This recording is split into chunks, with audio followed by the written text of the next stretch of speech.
मित्रांनो, आपण दर महिन्याला जोही काही इन्कम करतो त्या इन्कम मधला बराच पार्ट आपला टॅक्सेस भरण्यामध्ये जात असतो। आणि मित्रांनो, हे जेव्हा टॅक्स आपण भरत असतो ना, तेव्हा बराच वेळा टेन्शन येतं, एवढा पैसा गव्हर्नमेंट घेते, नक्की करतं तरी काय।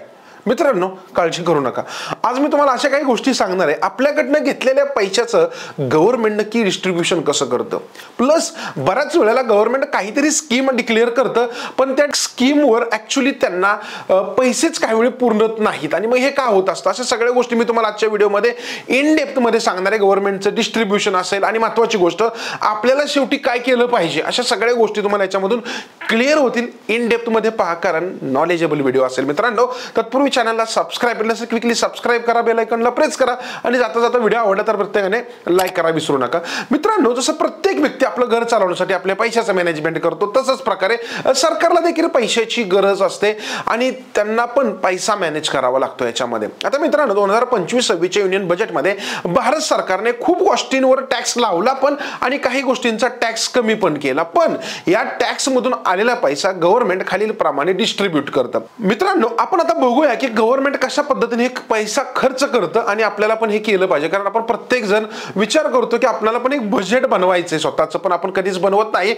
मित्रांनो, 2025-26 एस्टिमेटेड बजेट आहे 50.65 लाख कोटी, आणि हे जवळपास 7.4% वाढलेले मागच्या वर्षाचा विचार करता। आता त्यानंतर सेंट्रल गव्हर्नमेंटने ज्या काही स्कीम चालू केल्या आहेत, मग आता हे एवढे सगळे पैसे गव्हर्नमेंट खर्च करणार, ते कुठे करणार हे थोडक्यात समजून घ्या, म्हणजे त्यांचा प्लॅन किती सिस्टमॅटिकली असतो याच्यामध्ये। आता बघा, गव्हर्नमेंट बऱ्याच स्कीम चालू करतं, जसं की अटल पेन्शन योजना, प्रधानमंत्री जनधन योजना, बेटी बचाओ बेटी पढाई योजना।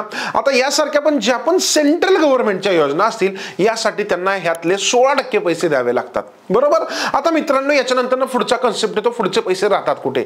त्याच्यानंतर 6% जे पैसे असतात ते त्यांना सबसिडीसाठी द्यावे लागतात, ज्याच्यामध्ये असतं गॅस, रेशन, कुठे सोलर, अशा बघा बऱ्याच गव्हर्नमेंट बऱ्याच वेळेला सबसिडी डिक्लेअर करतं, तर त्यांना 6% खर्च करायचा असतो त्याच्यावर।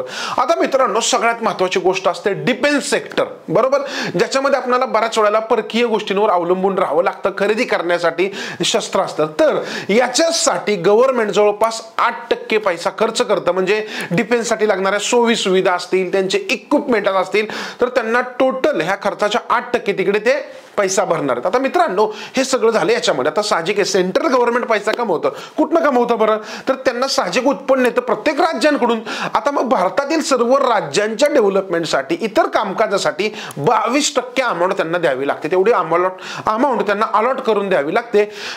फायनान्स कमिशन अँड ट्रान्सफरसाठी, म्हणजे सॅलरी असतील, इतर खर्च असेल गव्हर्नमेंटच्या लोकांचा, तर त्यासाठी जवळपास 8% त्यांना खर्च करावे लागतात, किंवा त्यासाठी त्यांना द्यावा लागतो। आता महत्त्वाची गोष्ट, याच्यानंतर काही सेंट्रलद्वारे स्पॉन्सर्ड केलेल्या स्कीम आहेत की ज्या राज्य सरकारने चालू केलेल्या आहेत, पण त्यांनाही पैसा हा केंद्र सरकारकडूनच देण्यात येतो, त्यासाठी सरकारला त्याच्यासाठी 8% पर्यंत अमाऊंट द्यावी लागते। आता मित्रांनो, त्याच्यानंतर ज्या काही सरकारकडून पेन्शन दिल्या जातात, आपण बघतो की बऱ्याच जणांना पेन्शन मिळत असते, पण तुम्हाला माहिती आहे का, गव्हर्नमेंट पेन्शनसाठी त्यातला 4% जे तुम्हाला खर्च अलॉट करतात, त्यातला 4% पर्यंत ते पैसा देणार आहे त्याच्यामध्ये।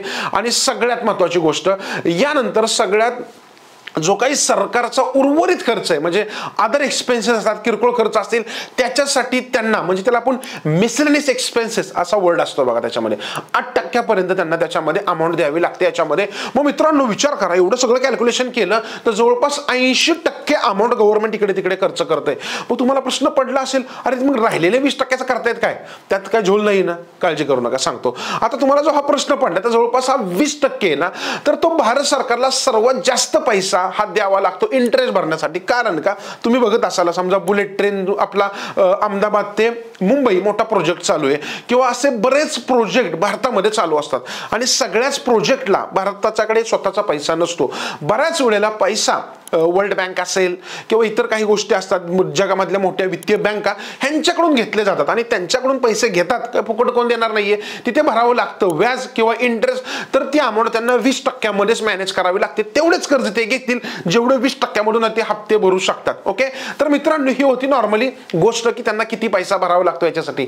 आता मित्रांनो, हे तर झालं आपल्या देशाचं मॅनेजमेंट, पण विचार करा, देशाचं एवढं चांगलं मॅनेजमेंट असतं म्हणून आपला देश एवढी चांगली प्रगती करतोय, मग जर तुम्हालाही तुमचं चांगलं भविष्य बनवायचं करायचं असेल तर तुम्हालाही तुमचं प्रॉपर मॅनेजमेंट करावं लागेल, चांगल्या गोष्टींवर खर्च करावा लागेल, एक प्रॉपर पोर्टफोलिओ मॅनेज करावं लागेल. फायनान्शियली स्टेबल व्हायचं असेल तर तुम्हाला पण ह्या सगळ्या गोष्टी स्वतः कराव्या लागतील. आणि हे सगळं जर तुम्हाला स्वतः करायचं असेल एका प्रॉपर वेने तर एक फिनचेक ऍप्लिकेशन मला खूप छान वाटलं, ज्याच्यामध्ये गोल सेटिंग पासून तुमचं ड्रीम प्लॅनिंग, फायनान्शियल बजेटिंग सगळं काही करता येतं. खाली लिंक दिलेली आहे, त्याच्यावर जाऊन तुम्ही त्याला डाउनलोड करा. डिटेल माहिती आणि फ्री आहे, कसला 1 रुपया खर्च इथे लागत नाही. आमचं म्हणणं आहे की तुम्हाला ह्या सगळ्या गोष्टी स्वतः जमाव्यात आणि नाही जमले तर त्यांची एक्सपर्ट टीम तुम्हाला गाईड करेल. आणि व्हिडिओ आवडला तर लाईक करून जास्तीत जास्त लोकांपर्यंत शेअर करायला विसरू नका. आणि लक्षात ठेवा, जेव्हाही हा व्हिडिओला 1000 पेक्षा जास्त लाईक्स येतील तेव्हा असेच इंटरेस्टिंग व्हिडिओ जे बजेट संदर्भात असतील, जे एक्सपेन्सेस संबंधात असतील ते आम्ही तुमच्यापर्यंत घेऊन येणार आहोत. धन्यवाद.